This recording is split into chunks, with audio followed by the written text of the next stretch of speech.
ndoba nesenzi dzake dzese ipa Afrika yedu. Saka boma za Afrika haateni mtu wechi anodzula Afrika yedu. Kana achinzi anodzula zvinova kuti muti kana wachinzurwa unobviswa midzi inopa zvokudya.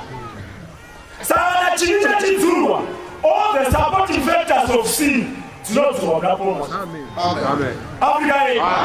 Zvese zvinonyengedza vanhu nokubata ndiye anoziva vanambusa zvachini kudzura Afrika yedu.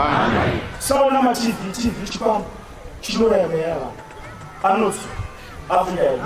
Nechimhuro saka munoti kwaziwa anenge achidzura moderation yedu. Ya kana chitivai nokutembi anenge achidzura. Amen. Amen. Amen. Amen. Kuti isu takatenda